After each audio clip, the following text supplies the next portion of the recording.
a white brother will have inventions. Also, he brought here wagon, automobile, airplanes, and soon someone's going to take mineral resources out and make more destructive things, which is called gold full of ashes. I brought this gold rattle, which we use today. This represents the world. When you go pray, meditate, and fast, you hold this white handle and you hold this world in balance. Through prayer, meditation, sermon, most all the native people know this. That's how we take care of this Mother Earth. And there's a timing here, and we are close to the last stages. If no one correct change these wrongdoings in this land, there be a purification take place. 4 directions will come, and will really severely punish those who misuse the power they develop and destroy animals, birds, and human beings with it. These are some of the things, that terrible things that I hope you know, and I like to tell you this, because today nature is active also.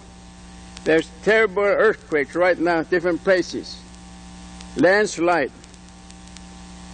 tornadoes, hurricanes, volcanic eruptions, tidal waves, hailstorm getting bigger and powerful, that it may destroy many nations' buildings soon.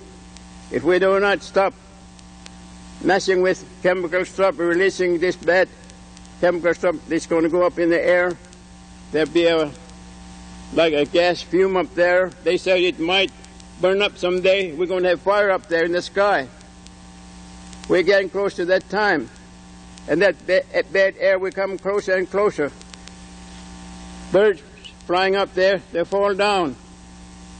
People run up high level, exercise, they breathe that bad air, they're going to fall over.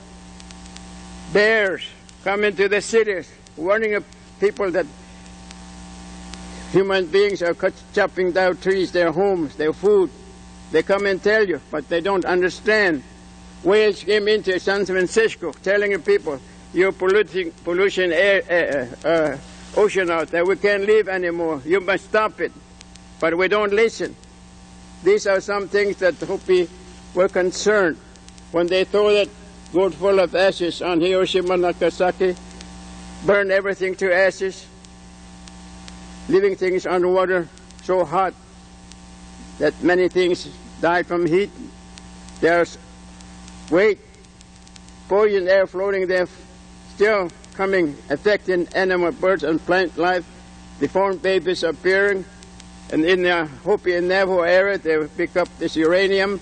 They left thousands of tons of uranium waste, creating sickness, cancer, death, deformed babies appearing more and more. Somebody have to clean this mess up. And I believe the United Nations should do that with their laws, rules, and regulations. That's why the Hopi wants to find out. So he came over here one time, but they won't let us speak in the assembly. First time, the leaders here. But I told him that I made my commitment to my elders that I must do what I can to see if I can help to open a door for the spiritual leaders in this world. Because I see Lion, a spokesman of 6 nations, knows this. And I traveled with him and many others across the country 6 years to revive our culture, religion, and ceremony, because we're going to need that soon. And we form a spiritual circle, which is the foundation of our native people. So we met many leaders, spiritual leaders, and some of the healers, or some called medicine people. They heal their people in their own area. That is the thing is that we don't want to let go of. But now, big corporations, with the help of some political figures, start going out into the Four Corners area, strip mining coal, uranium, gas, and oil. A lot of times they pressure young people to sign contracts which they don't understand. and they found out they gave that land to the government or big corporations. And they're testing this uranium power, underground testing in Nevada. That should stop, because there's danger there. It's going to create many sickness there. It's going to spread out. It's one of those tornadoes rip that up. Millions of people are going to die in a few seconds, wherever that uranium plant is set up. And they are going to bring more problem upon themselves when they mess with the moon and stars. They said they'll have power to get to the moon someday. And they told us, don't bring down anything from that moon to Earth, because we already have unbalanced things down here. And if we bring something down from moon to Earth, we're going to have more tidal waves, more earthquakes, seasons going to change so much, and there belong sicknesses we can't cure for many, many years. These are some things already here. And so we are getting close to this last stage according to this timing in this Mother Earth. And they will start messing with moon and stars. And sooner or later, they said the last thing the human being able to invent would be a great big house way up in the sky someday, carrying people and things. When that becomes fulfilled, then this whole world will be in trouble, because they already use the power that developed here. They send it to Korea, they send it to Vietnam, they send it to Mexico and to other places. Thousands, millions of people are dying from that. Sooner or later, somebody's going to have the most powerful thing, and they're going to throw it here. Destroy cities and towns in a few seconds. Burn to ashes in a few seconds, like they did in Hiroshima and Nagasaki. They have more powerful atom bomb today than what they threw in Hiroshima and Nagasaki. And this is what old people are talking in 1948 that really impresses me. So I volunteered to spread this message.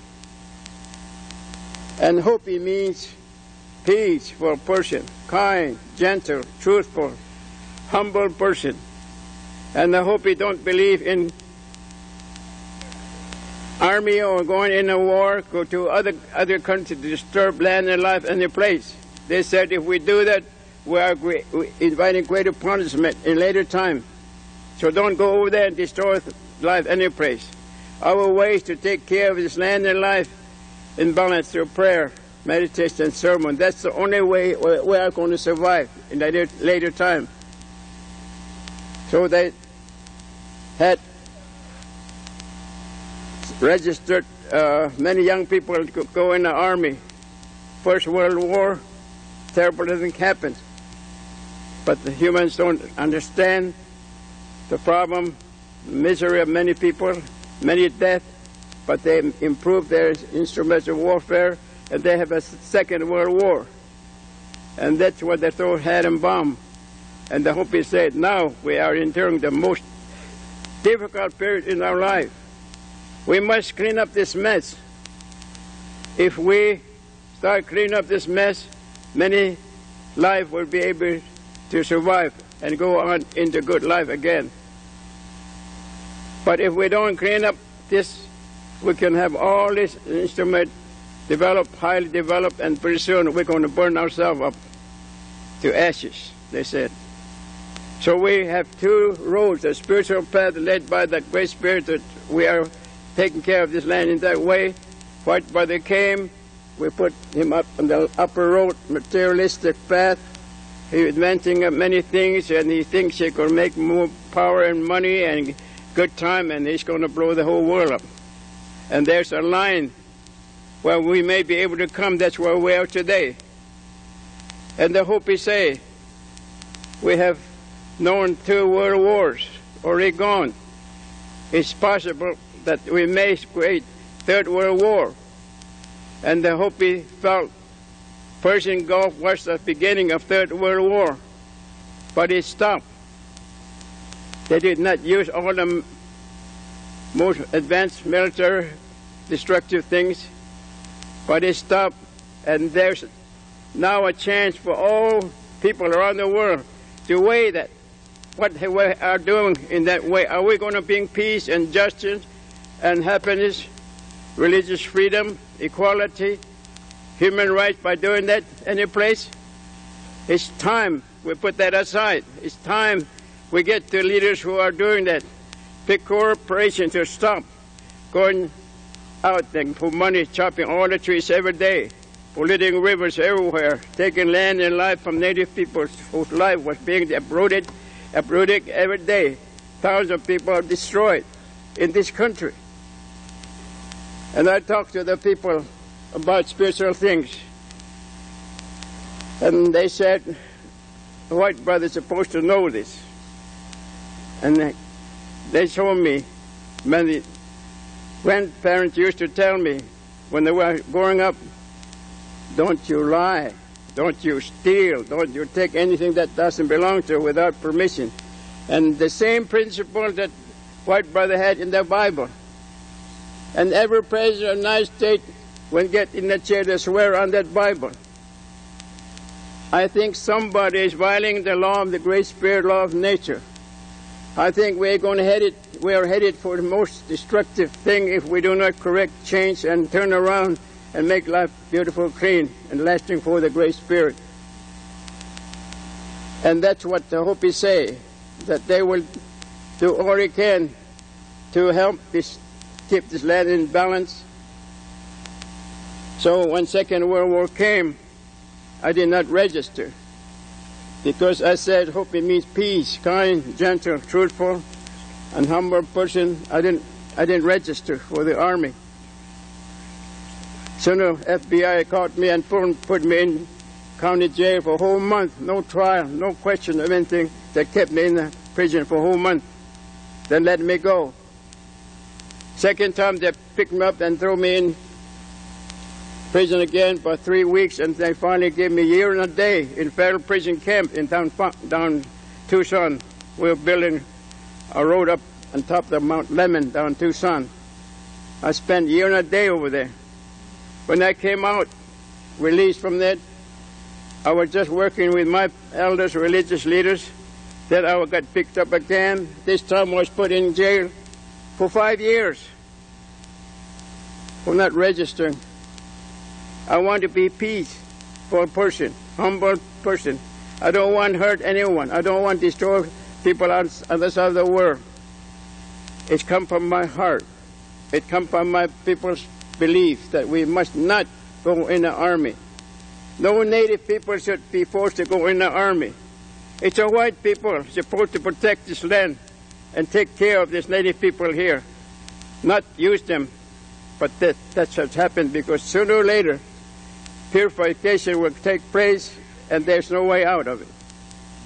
So these are some of the things that I felt I need to bring to this body here, and stressing upon you to hurry up, send a letter to the Hopi, that they will open a door so that Hopi elder, religious leader who worship this will come and speak to you in his own language, and he will tell you many things that he belongs to the high society, which I do not, and they will tell you more things.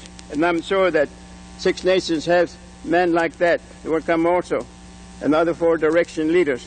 This is what I like to see.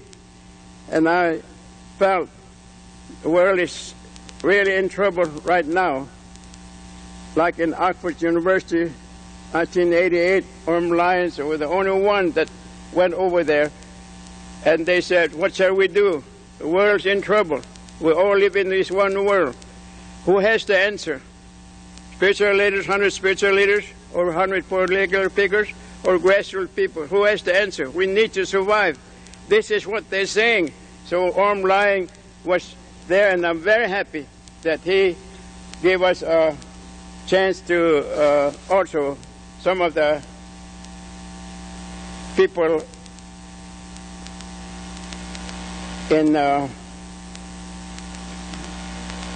and then Six Nations know the drawings I have, and I just want to show you just that. I won't explain it, but we have this prophecy on the wall out here in the Hopi country, and they have that same kind of thing in the